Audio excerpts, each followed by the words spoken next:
چار قسم کے ایسے مردوں کا ذکر ہے جن کو حضرت عیسیٰ علیہ السلام نے زندہ کیا تھا۔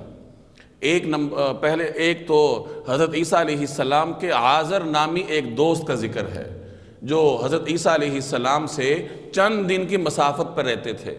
وہ بیمار ہوئے، ان کی ہمشیرہ حضرت عیسیٰ علیہ السلام کو خبر دینے کے لیے آئیں، اور انہیں حضرت عیسیٰ علیہ السلام تک پہنچنے میں چند دن لگے، اور پھر عیسیٰ علیہ السلام کو اپنے دوست کی خبر لینے کے لیے جانے میں چند دن لگے۔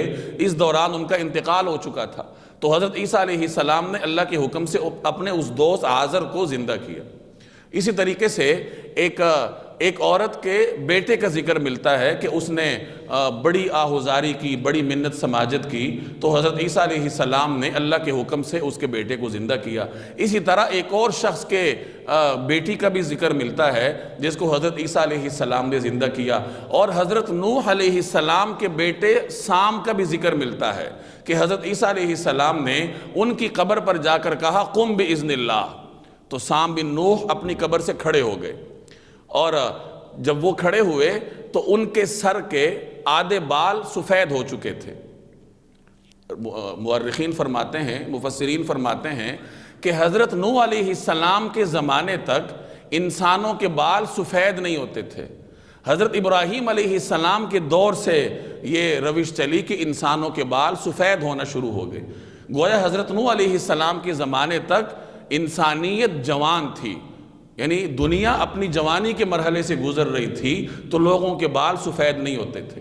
ابراہیم علیہ السلام کے زمانے کے بعد دنیا اپنی کہولت تک پہنچ چکی تھی، تو انسانوں کے بال بڑھاپے میں جا کر سفید ہونا شروع ہوئے۔ تو جب سام بن نوح کھڑے ہوئے اور ان کے سر کے آدھے بال سفید تھے، تو حضرت عیسیٰ علیہ السلام نے ان سے پوچھا کہ تمہارے سر کے آدھے بال کیسے سفید ہو گئے؟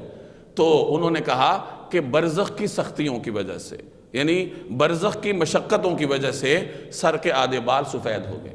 پھر حضرت عیسیٰ علیہ السلام نے ان سے پوچھا کہ تم اپنی پرانی حالت پر واپس جانا چاہو گے؟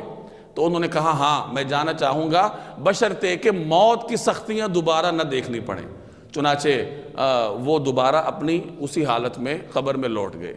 اور جن تین مردوں کو اور ان کے علاوہ زندہ کیا تھا، ان کے بارے میں مفسرین فرماتے ہیں کہ انہوں نے اس کے بعد بھی ایک زندگی گزاری، اپنے گھروں میں صاحب اولاد ہوئے، اور پھر اپنے وقت پہ اللہ تبارک و تعالیٰ کو پیارے ہوئے۔ تو اس طریقے سے حضرت عیسیٰ علیہ السلام کو اللہ تبارک و تعالیٰ نے یہ معجزہ عطا فرمایا تھا کہ وہ قم بإذن اللہ کہہ کر مردے کو زندہ کر دیتے تھے، اور یہ